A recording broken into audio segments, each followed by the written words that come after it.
신약성경 마가복음 12장 13절에서 17절입니다.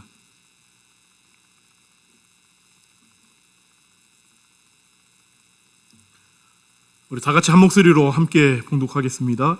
그들이 예수의 말씀을 책잡으려 하여 바리새인과 헤롯 땅 중에서 사람을 보내매 와서 이르되 선생님이여 우리가 아노니 당신은 참되시고 아무도 꺼리는 일이 없으시니 이는 사람을 외모로 보지 않고 오직 진리로서 하나님의 도를 가르치심이니이다. 가이사에게 세금을 바치는 것이 옳으니이까 옳지 아니하니이까 우리가 바치리이까 말리이까 한데 예수께서 그 외식함을 아시고 이르시되 어찌하여 나를 시험하느냐 데나리온 하나를 가져다가 내게 보이라 하시니 가져왔거늘 예수께서 이르시되 이 형상과 이 글이 누구의 것이냐 이르되 가이사의 것이니이다. 이에 예수께서 이르시되 가이사의 것은 가이사에게 하나님의 것은 하나님께 바치라 하시니 그들이 예수께 대하여 매우 놀랍게 여기더라. 아멘. 오늘 우리가 읽은 말씀을 보게 되면은 결코 하나가 될 수 없는 두 부류의 집단이 하나가 되는 아주 기이한 일들이 나오는 것을 우리가 발견할 수 있습니다. 바로 바리새인과 헤롯 당원입니다. 여러분, 바리새인들은 율법을 알지도 못하고 따르지도 않는 그러한 사람들로부터 자신들을 스스로 구별하였던 무리들이었습니다. 이 바리새, 히브리어로 파라시라는 말 자체가 구별하다라는 말에서 유래가 되었죠. 그들은 율법을 알지도 못하는 무리들이나 민족들, 이러한 자들을 자신들과 철저하게 구별합니다. 율법 없는 자들, 지키지 않는 자들에 대해서 그들은 땅의 백성이다. 아주 경멸조로 말했습니다. 그들은 당연히 세리와 죄인들 멀리했죠. 특히 세리는 동족의 피를 빨아 이 로마의 배나 불리는 아주 매국노 중에 매국노요, 죄인 중에 죄인으로 생각했었던 그러한 자들이었죠. 더욱더 이 세리들은 경멸했습니다. 당연히 그들은 로마에 세금 내는 거 철저하게 반대했죠. 전에도 소개를 한번 해드린 적이 있었는데요. 이러한 바리새인들 가운데에도 이제 두 부류로 이렇게 나누어져 가지고 당시 로마의 법을 수용했었던 그 힐렐 학파, 이들은 좀 온건파였습니다. 그러나 반대로 또 샴마이 학파라고 해가지고 이방인 점령군에 대한 강한 반감을 갖고 있었던 그러한 바리새인들, 강경파가 있었죠. 물론 이 강경파가 이제 주류 바리새인들이었습니다. 그리고 오늘 본문에 등장하는 이 바리새인들 역시 주류 세력이었던 강경파들이었던 것이 분명합니다. 이들은 로마의 가이사에게 세금 바치는 거 철저하게 반대하는 그러한 사람들이었죠. 반면에 지금 강경파, 이 바리새인들이 손을 잡은 이 헤롯 당원들은 또 어떻습니까? 그들은 무너진 헤롯가를 다시 세우기를 꿈꿨습니다. 그러면서도 그들은 친로마적 상류층 정치 집단이었습니다. 당연히 로마에 대한 납세, 충실히 의무를 다했던 그러한 집단이었죠. 뿐만 아니라 그들은 메시아 운동도 반대합니다. 메시아가 와서 무너진 이스라엘을 회복한다? 이건 말도 안 되는 거예요. 한마디로 말하면 지금 강경파 바리새인과 이 헤롯 당은 정치적으로나 종교적으로 결코 연합 안 돼요. 하나도 안 되는 거예요. 이들은 같이 있으면 안 되는 자들이었죠. 그런데 참 이상해요. 두 개의 상극의 집단이 지금 하나가 돼요. 바로 예수님을 제거하려는 목적 앞에 하나가 됩니다. 그들의 명분 충분하죠. 어떤 명분이 있습니까? 우리가 잘 아는 것처럼 바리새인들은 예수님이 그동안 보여준 모습만 봐도 그냥 둘 수가 없는 거예요. 예수님은 바리새인들이 극도로 경멸하는 죄인들과 세리들의 친구가 되어서 그들과 교제합니다. 아니, 사랑해요. 안식일을 범합니다. 정결의 전통 무시하는 듯해요. 자신들의 기준으로 기준으로는 전혀 율법을 따르지 않는 그러한 사람으로 보입니다. 그런데 그런 자가 자신들을 향하여서는 뭐라고 지적을 하느냐?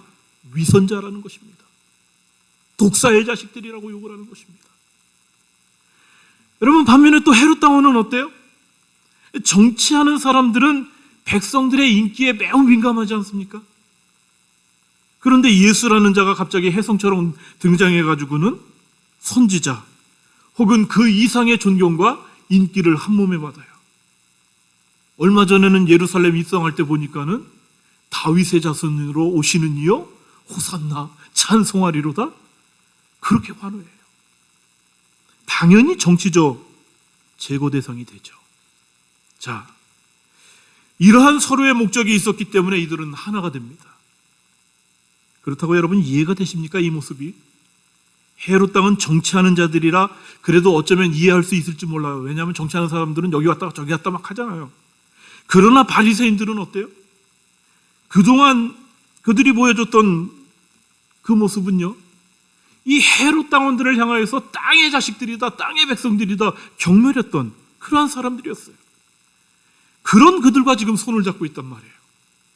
구별된 자들이 말입니다. 여러분, 놀라운 것은요, 이들의 이 야합, 이들의 서로 연합한 이 모습을 이미 시편 기자는, 다윗은 이렇게 노래하죠. 어찌하여 이방 나라들이 분노하며 민족들이 헛된 일을 꾸미는가? 세상의 군왕들이 나서며 관원들이 서로 꾀하여 여호와와 그의 기름 부음 받은 자를 대적하며 우리가 그들의 맨 것을 끊고 그의 결박을 벗어버리자 하는도다. 시편 2편의 말씀 아니겠어요? 여러분, 이러한 모습은 오늘 우리 삶의 현장에서도 목격이 자주 되지 않습니까?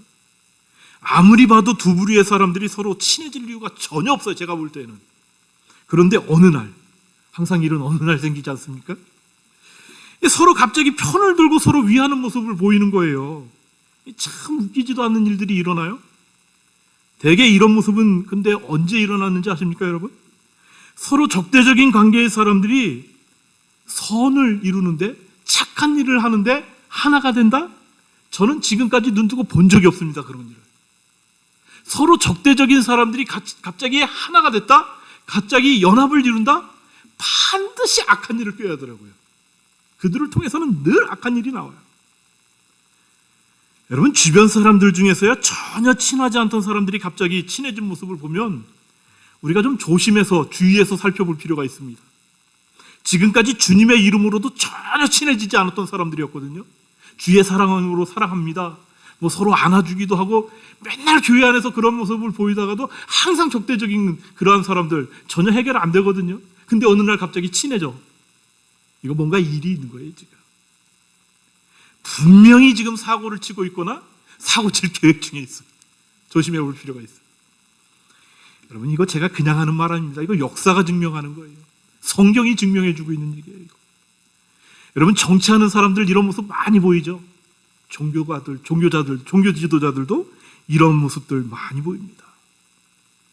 서로 그동안 추구했던 이상이 완전히 다른데 어느 날 하나가 되어 있더라고요. 반드시 이유가 있는데 반드시 나쁜 이유로 그들이 연합하고 있다는 거죠. 눈여겨볼 필요가 있다는 거죠. 여러분, 미리 말씀을 드리는데요, 그동안 자기와 전혀 친하지 않았던 사람이에요. 내가 생각하기엔 나하고는 생각 자체도 다르고 신앙의 노선도 다른 것 같아. 그런데 갑자기 친해지려고 막 저 사람이 다가와. 저게 그리스도의 이름으로 바뀌었나? 이걸 확인해 봐야 된다는 거예요. 여러분, 지금 전혀 하나가 될 수 없는 이 두 개의 집단, 바리새인과 헤롯 땅이 하나가 돼요. 여러분, 1절의 말씀 보시겠습니까? 그들이 예수의 말씀을 책잡으려 하여 바리새인과 헤롯 땅 중에서 사람을 보내매. 여러분, 이 말씀에서 헤롯 당원과 바리새인들을 예수님에게 책잡으려고 보내는 그들, 도대체 그들이 누군가? 이 마가복음 11장 27절의 말씀을 보게 되면 대제사장들과 서기관들과 장로들, 이게 나오죠. 이 사람들이 예수님께 나와서 성전을 뒤집어 엎은 것에 대해서 항의합니다.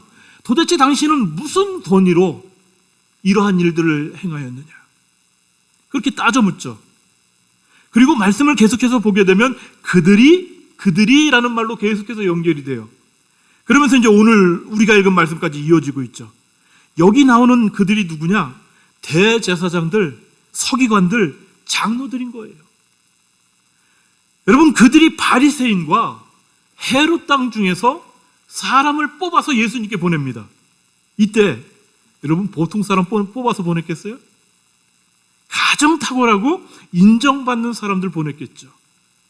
여러분, 특별히 이 말씀에서 보내다라는 이 말, 이미 우리가 잘 알고 있는 말이에요. 이 말, 보내다라는 이 말은요, 보내는 자의 권위가 있고요, 그리고 보냄을 받은 자의 어떤 임무와 직권을 강조해주는 표현입니다. 그러니까는 이게 지금 산헤드린 공유회, 대제사장들과 서기관들과 장로들, 이러한 사람들로 구성된 그 산헤드린 공유회, 유대 최고의 기관 아니겠어요? 거기에 권위로 사람들을 보낸 거예요, 예수님께. 그러면 그 권위를 받고 가는 사람들은 엄청난 직권을 가지고 당당함으로 나아갔겠죠? 여러분, 이게 이 보내다라는 이 말, 우리가 언제 받느냐 하면 예수님께서 제자들 보낼 때, 주님께서 그들에게 권능을 부여해 주시고요, 생명을 구원하기 위해서 보내실 때 이 말을 사용했어요. 자, 그런데 주님은 생명을 살리기 위해서 권능을 부여해 주시고 직임을 주면서 그들을 보내는데, 지금 정말로 이 땅에 있는 교회를 책임져야 되고 성전을 책임져야 되고 영적인 부분에 대해서 책임을 져야 하는 사람들은요, 예수를 죽이기 위해서 보내요. 그 이유가 무엇입니까? 예수님의 말씀을 책잡으려 했다, 이렇게 나오죠. 이 말씀에서 책잡으려, 이 말은 지금 신약 성경 중에 여기만 나오는 말이에요. 이 말의 뜻은요, 사냥꾼이 사냥감을 잡기 위해서 함정이나 올무를 놓는 그러한 것들을 표현할 때 이 말이 쓰는데, 그래서 이것과 동일한 말씀을 전하고 있는 이 병행 구절, 마태복음 22장 15절에서는 뭐라고 표현하느냐, 어떻게 하면 예수를 말의 올무에 걸리게 할까, 이렇게 기록합니다. 한마디로 말해서 지금 종교 지도자들은요, 예수님을 죽이기 위해서 아예 덫을 놓겠다라는 거죠. 걸리기만 하면 죽이겠다, 그러한 마음을 가지고 지금 이 바리새인과 헤롯 땅을 보냈다라는 거죠. 자, 그래서 그들이 준비한 그 사냥의 비법, 여러분, 그 비장의 카드가 무엇입니까? 당시 유대 사회의 큰 논쟁거리였던 납세에 대한 문제입니다. 전혀 하나 될 수 없는 자들이 함께 주님 앞에 와서 이렇게 말하죠. 14절을 보시겠어요? 와서 이르되, 선생님이여, 우리가 아노니 당신은 참되시고 아무도 꺼리는 일이 없으시니 이는 사람을 외모로 보지 않고 오직 진리로서 하나님의 도를 가르치심이니이다. 가이사에게 세금을 바치는 것이 옳으니이까 옳지 아니하니이까. 여러분, 이 말이 얼마나 기가 막힌 말인지 상상이나 되십니까? 여러분, 이 말은요, 현장에서 바리새인과 헤롯 땅이 그냥 즉흥적으로 결코 할 수 있는 말이 아니에요. 이 말은 먼저 그들은 주님을 향하여 선생님이여 이렇게 불러요. 예수님의 선생 되심을 강조하면서 지금 자기들이 질문할 텐데 그 질문 회피하면 안 된다, 딱 그냥 가림막을 놓은 거예요. 도망 못 가게. 그리고 그들 말 중에 오직 진리로서 하나님의 도를 가르치심이니이다, 이렇게 말을 덧붙여요. 선생님은 지금도 능동적으로 가르치는 일을 계속하고 있으니까 우리에게도 가르쳐달라는 거예요. 더구나 다른 것을 가르치는 것이 아니라 하나님의 도를 가르치는 선생이다. 예수님의 신분을 지금 자기네들이 엄청나게 끌어올려주고 있어요. 당연히 대답을 해야 한다는 말로 지금 압박하고 있는 것입니다. 우리가 질문할 건데 이 말 대답 안 하면 절대 안 된다. 왜? 당신은 지금 하나님의 도를 가르치는 그러한 선생이기 때문에. 다 지금 그냥 그물로 막아버리는 거예요. 지금 덫을 놓은 거예요, 그냥. 그러면서 전혀 마음에도 없는 말을 하죠. 당신은 참되시고. 주님을 향하여 지금 뭐라고 얘기하는 거냐 하면, 당신이야말로 아무것도 숨기는 것이 없는 분이시고 정직한 분이시고 진리 자체이십니다. 이 사람들 말에서 이런 말이 나오리라고는 상상이 안 됐죠. 지금 이 바리새인과요, 이 헤롯 땅이요, 말로 주님을 엄청나게 아부하고 있는 거예요. 그러면 넘어갈 줄 알고 여러분, 오늘날 훌륭한 분들이 꼭 이런 것에 무너지는 분들이 많이 있더라고요. 존경과 아부를 구분을 못해요. 진짜 저분이 존경을 담아서 저런 말을 하는 건지, 진짜 거룩한 아부인지, 아니면 뭔가 계산이 된 아부인지, 이게 구분이 안 되니까 정말 그렇게 겸손하시고 정도를 거르셨던 분인데도 어느 날부터인가 삶의 자세, 믿음의 자세, 신앙의 자세가 달라지는 분들이 계세요. 처음부터 그런 성향이 있으셨는지는 몰라도요, 변질이 한 방에 오더라고요. 여기에 정말 강력한 힘이 있는 것 같아요. 지금 바리새인과 헤롯 땅의 이야기가 바로 이런 거예요. 지금 우리가 당신을 이만큼 끌어올려둘 테니까는 너 그렇게 교만해지고 너 그렇게 자만해져가지고 그냥 한번 넘어져 봐라, 그런 마음으로 지금 예수님을 향하여서 당신은 참되시다, 진리 자체이시다, 그렇게 말했다라는 거죠. 그런데 이 바리새인과 이 헤롯 땅이 계산을 잘못해도 한참 잘못했죠. 상대가 하나님이시고 상대가 예수님이신데 좀 봐가면서 뭘 해야 되는데 이 필요도 없는 것을 가지고 들이댔다는 거예요. 자, 그렇게 마음에도 없는 말까지 하면서 그들이 던진 질문이 무엇이냐? 14절 하반절에 가이사에게 세금 바치는 것이 옳으니까 옳지 아니니까. 여러분, 여기서 나오는 이 가이사라는 거, 이 로마 황제를 지칭하는 표현이잖아요. 이게 로마의 그 첫 번째 황제였던 아우구스트 황제로부터 시작돼 가지고 모든 로마 황제들은 이 가이사라는 말을 붙이죠. 예수님 당시의 황제는 디베료였습니다. 이게 성경 표현은 디베료고 티베리우스죠. 당시 유대의 모든 성인 남자는요 14살부터 65세까지, 여자는 12살부터 65세까지, 여자가 2년 더 세금을 더 냈어요. 왜 그랬는지는 나중에 또 말씀을 드릴게요. 그런데 유대인의 입장에서 이거에 세금이 많으냐 적으냐의 문제보다도요, 이들에게 있어서는요, 하나님의 선민인 이스라엘이 지금 로마라는 그 제국에게 우리가 세금을 내야 될 이유가 있느냐, 이게 더 큰 문제였던 거예요. 자신들이 지금 한 사람당 거의 한 데나리온을 내게 되는데, 이걸 냈더니 어떤 일로 그 로마가 사용하느냐 하면 이교도들의 성전을 관리하는 일에 쓰여져요. 그리고 로마의 그 황제를 비롯해서 로마의 그 귀족들, 그 사람들이 사치스러운 생활을 하는데 이 돈이 쓰여지는 거예요. 그러니까 그것을 알게 되니까는 이 유대인들의 입장에서는요, 세금을 더 못 내는 거예요. 하나님의 선민인 우리가 굳이 이 땅의 나라에 세금을 낼 이유가 있는가? 이게 첨예하게 대립하고 있었던 아주 민감한 문제였죠.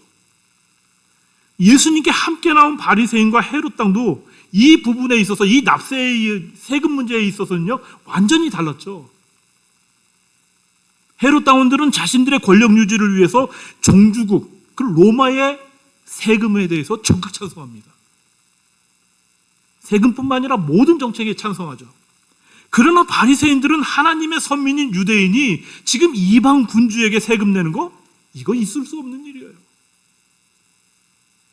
왜냐하면 세금을 납부한다는 것은 가이사, 그 로마 황제의 주권을 인정하게 되는 것이거든요. 로마 황제는 하나님과 동등한 위치에 있다는 것을, 이것을 통해서 지금 인정할 수밖에 없는 그런 지경에 이르거든요.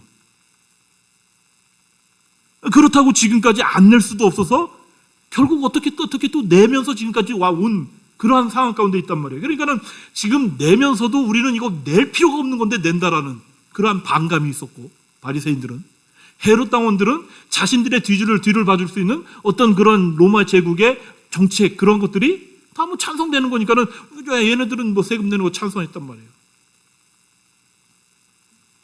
그러니까 지금 그들이 주님께 한 질문은, 여러분, 그때 당시 상황에서는요, 그 어떤 대답을 해줘도 이건 문제가 될 수 있는 거예요.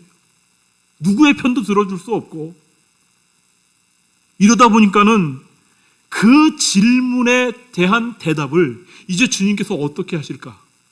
모든 사람들의 이목이 주님께로 집중되죠. 여러분, 이거 어떻게 대답해야 됩니까? 내지 마라. 너희들은 하나님의 선민이다. 이러면 로마에 의해서 반역죄로 죽어요. 그렇다고 반대로 내라, 너희는 로마의 국민이다, 이렇게 말하면 이 유대인들 입장에서는 그거 어떻겠냐고요. 그러니까 바리새인과 헤롯 당이 짜낸 최고의 난제였던 거예요, 이게. 여러분, 이게 전혀 다른 이 두 부류의 사람들이 모여가지고 작전을 짜냈는데 이러한 작전이 나왔어요. 이게 보통 이런 일이 있을 수 있습니까? 자기네들끼리도 이 작전 짜면서 우리가 우리 말대로 안 내는 게 맞다, 우리 말대로 내는 게 맞다, 서로 싸우지 않았겠어요? 그런데 악한 일에는 하나가 돼요. 악한 일에는. 놀라운 거예요, 이거는. 사탄이 하는 일이 이래서 무서워요, 사실은. 악한 일엔 하나가 되더라고요, 진짜로. 그렇게 우리가 선한 일 할 때는 절대 하나가 안 되는 사람들도. 아마도 이 질문을 만들고 서로 회심의 미소를 지었을 거예요. 우리가 생각해도 이건 너무 기가 막힌 질문이다. 제가 생각하기에 사탄은 더 회심의 미소를 지었을 거예요. 여러분, 이런 상황에서 주님의 대답이 무엇입니까? 15절 말씀을 보십시오. 우리가 바치리이까 말리이까 한데 예수께서 그 외식함을 아시고 이르시되 어찌하여 나를 시험하느냐. 데나리온 하나를 가져다가 내게 보이라 하시니. 주님은 그들의 외식함을 아셨어요. 이 마태복음에서는 이 외식함을 아시고 이 부분을요, 저들의 악함을 아시고 이렇게 기록합니다. 여기서 악함은 이건 그냥 어쩌다가 갑자기 이제 이게 뭔가 잘못돼가지고 악해진 게 아니라, 여기서 악함이라는 이 말은요, 본성적인 악함을 얘기합니다. 그러니까 여기서 말하는 저들은 바리새인과 헤롯 당만 칭할 수도 있겠지만은 사실은 이 사람들 뒤에 있는 훨씬 더 큰 그 사람들이 속하여 있는 그 집단, 그 부류를 얘기하는 것 아니겠어요? 대제사장들, 서기관들, 장로들, 그리고 헤롯 당원 전체가 본성적으로 악했다라는 거예요. 그들의 위선과 관계, 악함을 주님이 이미 아셔요. 모든 것을 아시는 주님께서 그들을 향하여 어찌하여 나를 시험하느냐, 그렇게 말씀하시죠. 이미 주님은 그들이 한 질문은 결코 궁금해서 한 질문이 아니라 그 질문을 통해서 당신을 함정에 빠뜨리기 위함이다, 그걸 알고 계셨다라는 거죠. 여러분, 모든 것을 아시는 주님께서 그들을 향하여서 오히려 이제 요청을 하나 하죠. 데나리온 하나를 가져다 내게 보이라 말씀하세요. 아까 말씀드렸던 것처럼 이 데나리온은 당시 유대인들이 내야 되는 인두세, 한 사람당 내야 되는 그 세금, 그게 이제 한 데나리온이었어요. 이 남자는 14살 때부터, 여자는 12살 때부터 65세가 될 때까지 절대 빼먹지 않고 내야 되는 거예요.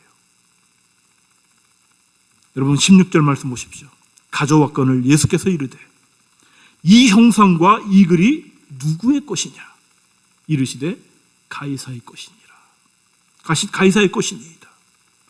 여러분, 그들이 한 데나리온을 가져오자 주님께서 묻죠. 이 형상과 이 글이 누구의 것이냐. 여러분, 당시 로마의 황제는요, 자신을 신으로 숭배하기를 강요해요. 그래서 자신의 형상을 돈에 새겨 넣음으로 자신의 통치를 가시화했습니다. 자신의 얼굴만이 아니라 그 돈에 글씨까지도 새겨 넣었어요. 2000년 전에 이 주조 기술이, 돈을 만들어내는 기술이 이게 보통이 아니었던 거예요. 구체적으로 당시 동전 앞면에다가는 어떤 글을 써놓느냐. T, 가이사르, 디비, 아우구스투스, 이런 말을 새겨졌는데 이게 무슨 뜻이냐면 존엄한 아우구스투스의 아들인 티베리우스 케자르, 즉 아우구스투스, 이런 내용이 새겨져요. 그리고 동전의 뒷면에는 폰티펙스 막시무스, 최고의 제사장이다라는 그런 의미로 딱 써져요. 이게 무슨 말이냐? 로마의 황제는 최고의 제사 신이라는 거예요. 존엄한 아우구스투스는 초대 황제인 그 옥타비아누스 아우구스투스, 그 사람을 얘기하는 것 아니겠어요? 그 다음에 티베리우스 케자르, 즉 아우구스투스, 이 말은 제2대 황제, 지금 예수님 당시의 황제였던 그 티베리우스 황제죠. 그 당시 로마 황제의 로마 화폐에 이 티베리우스의 얼굴이 들어가 있었어요. 그리고 이 글이 쓰여져 있어요. 로마 황제는 특별히 이 화폐를 자신을 숭배하는 도구로 사용하여서 자신이 신과 같은 존재임을 나타냈습니다. 여러분, 오늘날 돈을 거의 신의 경지에 올려두고 경배하는 것이 새삼스러운 일이 아닌 것은 이거 이미 2000년 전에 있었던 일이거든요. 이런 것들이. 이제 주님께서 이 논쟁의 마지막 한마디를 하시죠. 17절 상반절의 말씀 우리 같이 한번 읽어볼까요? 17절 상반절. 이에 예수께서 이르시되 가이사의 것은 가이사에게, 하나님의 것은 하나님께 바치라. 예. 여러분, 주님의 이 말씀에 대한 여러 가지 해석이 있죠. 대표적인 해석이 뭐냐 하면, 좁은 의미에서 이 말씀은 주님이 거룩한 것과 세속적인 것을 구별했다라는 거예요. 그래서 교회는 거룩하니까 세상의 정치, 이런 어떤 경제 이런 거에 신경 쓰지 말라는 것입니다. 니네는 영적인 거룩한 존재들이니까 그냥 영적인 것에만 신경 써라. 주님이 이렇게 얘기했다. 그렇게 해석한다라는 거죠. 이게 되게 대표적인 해석법이에요. 그런데 여러분, 주님의 이 말씀에는요, 정말 중요한 개념이 하나 있어요. 그게 뭐냐 하면은요, 바로 바치라라는 말씀입니다. 여러분, 이 말은, 이 바치라라는 이 말은요, 갚다, 줌으로써 정리하다, 이러한 뜻을 가지고 있어요. 그러니까 당연히 치러야 될 어떤 의무를 행해야 된다라는 거예요. 예를 들면 돈을 빌렸어. 저분이 나에게 돈을 빌려줘서 그걸 갚는다. 그때 사용하는 말이 여기에 바치라라는 말이라는 거예요. 그런데 여러분, 15절에서 바리새인과 헤롯 당원들이 질문할 때 그 했던 말 있죠. 우리가 바치리이까 말리이까. 거기서 말하는 바치라는요, 이거는 주다의 의미가 있습니다. 그러니까 내 건데 지금 그 상대방에게 준다라는 의미가 있다라는 거예요. 이걸 좀 더 아주 그냥 좀 강하게 말하면 뭐냐 하면, 내 건데 빼앗기다라는 의미가 있다라는 거예요. 그러니까 지금 바리새인과 헤롯 당원들이 주님을 향하여서 우리가 세금을 바치리까 말리까 말할 때 어떤 마음을 전제로 해서 지금 이 말을 물어본 거냐 하면, 우리가 지금 돈을 갖고 있는데 이거 내 건데 지금 로마 황제가 내 재산 중에 일부를 뺏어가는데 그 개념을 갖고 있는 거예요. 무슨 말인지 이해가 되세요? 그런데 주님께서 지금 바치라, 하나님께 바치라, 가이사에게 바치라라고 말을 할 때에는 이게 내 게 아니야. 기본적으로 처음부터 이건 원래가 하나님의 것이에요. 그런데 그 하나님의 것이기 때문에 내가 빌려서 사용하다가 하나님의 것이기 때문에 하나님께 돌려드리는 거예요. 의무적으로. 주님이 말할 때에는 바치라를 이걸로 쓴 거예요. 이해가 되십니까? 그러니까 지금 가이사에게 우리가 세금을 바치리이까 말리이까, 지금 이렇게 물었던 바리새인과 헤롯 땅의 입장과 주님이 말씀하시는 가이사의 것은 가이사에게 바치고 하나님의 것은 하나님께 바치라, 완전히 개념이 다르다는 거예요.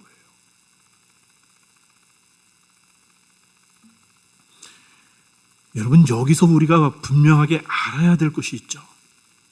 가이사의 것을 바리새인들은 인정하지 않았죠. 왜냐하면 로마 황제가 이 땅에 와가지고 로마 황제가 자기들을 완전히 종으로 부려먹고 막 그렇기 때문에 지금 로마 황제의 것을 인정할 수가 없는 거예요. 저들은 지금 우리의 것을 뺏어가는 약탈자에 불과하거든요. 그런데 지금 하나님께서는, 예수님께서는 뭐라고 말씀하시느냐? 로마 황제의 권위를 인정하고 있는 거예요. 이거는 바울 서신에서도 거의 동일하게 나오지 않습니까? 상전들의 종들과 상전들의 어떤 입장, 그리고 나라의 왕들의 입장, 그거 다 어떤 그 사람들의 권위라든가 그런 자리, 그러한 권력, 그러한 것들을 주님께서 다 인정하신다라는 얘기죠. 그러면서 가이사의 것과 하나님의 것을 분명하게 구분해 주시는 거예요, 주님께서. 그렇다고 지금 하나님께서 가이사의 것과 주님께서 가이사의 것과 하나님의 것, 그러니까 이것을 정치와 종교, 이것을 완전히 구분한다, 이런 개념이 절대 아니에요. 여기서 말하는 것은요, 데나리온에 있었던 그 형상과 그리 말하는 그 황제 숭배의 그 어떤 것도 용납할 수 없다. 왜? 하나님은 하나님이시기 때문에. 가이사는 가이사지만 하나님은 하나님이시기 때문에 가이사가 아무리 그 동전에다가 내가 신이야 얘기해도 그거 용납할 수 없다라는 거예요. 주님은 하나님의 것은 하나님께 바치라, 이 말을 통해서 그거 용납 못하겠다라는 거예요. 구분 짓는 것입니다. 이 세상 그 어떤 것도 하나님 외에는 경배 대상이 없다. 그거 주님께서 분명하게 말씀하신 거예요. 그러나 더 이상 하나님이 아닌 황제를 숭배하는 것을 요구하는 것, 그거 용납할 수 없다라는 거죠. 오직 하나님만이 만유의 통치자이시며 모든 권세는 하나님께 있다. 그거 지금 주님께서 분명하게, 너무나도 선명하게 말씀해 주시는 거예요. 여러분, 특별히 이 말씀은요, 바리새인뿐만 아니라 그 자리에 있었던 헤롯 당원, 하나님이 아닌 가이사를 신으로 인정하는 그 역시 가이사의 것은 가이사에게 바쳐야 하지만 하나님께 바쳐야 될 하나님의 것은 너도 예외 없이 바쳐야 한다. 그것을 말씀해 주시는 거예요. 주님은 이 말씀을 통해서 가이사의 소유는 가이사에게, 하나님의 소유는 하나님께 바쳐야 할 것을 말씀하시는데, 중요한 것은요, 어느 하나만 강조하거나 어느 하나를 또 이렇게 별로 이렇게 무시하거나 그러지 않아요. 양쪽 다 똑같이 강조하셔요. 특별히 주님은 이 말씀을 하시면서 당신을 책잡으려는 자들에 대항해서 일시적으로 말씀하신 것도 아니에요. 이거는 여러분, 오늘 우리 교회 성경 읽기 범위 혹시 여러분 기억하십니까? 창세기 31장에서 33장까지 오늘 읽는 날이거든요. 물론 다독하시는 분들은 뭐 다른 거 맘대로 읽어도 되는데 제가 보내는 그 범위는 그 부분이란 말이에요. 아침에 그 말씀을 읽으면서 보니까는요, 야곱이 외삼촌 라반의 집에서요, 자신의 재산을 정리하고 떠나서 야복 강가에서 하나님의 사자를 만나 씨름하고 형 에서를 만나는 말씀을 오늘 우리가 읽었는데요. 그런데 그 말씀에서 계속해서 반복되는 말씀 중에 하나가 뭔지 아십니까? 하나님께서 주셨다, 하나님께서 행하셨다, 하나님이 함께 하셨다, 이 말이 계속 반복돼요. 여러분, 오늘 우리가 살아갈 동안에 우리에게 있는 모든 것은요, 이거 하나님의 것이에요. 하나님께서 행하신 것이고요. 여러분, 하나님께 바칠 때 빼앗기는 것으로, 아까운 것으로 생각할 수 없는 것은요, 우리가 그렇게 생각할 수 없는 것 자체가 이 모든 것이 하나님의 것이기 때문에 그래요. 여러분, 기억하십시오. 오늘 우리가 살아가는 이 땅과 온 우주 만물의 주인은 하나님이세요. 모든 것은 하나님께로부터 온 것입니다. 그렇기 때문에 하나님의 것은 하나님께 바쳐야 되는 거예요. 그것도 어떻게? 감사함으로, 아낌없이, 당연한 것으로 바쳐야 한다는 거죠. 이게 오늘 주님께서 우리를 향해서, 정말 2000년 전에도 마찬가지지만 오늘 이 땅을 살아가는 우리에게도 동일하게 들려주시는 말씀이라는 것입니다. 여러분, 주신 말씀 기억하면서 우리 찬송가 295장으로 함께 찬양하고 기도하겠습니다.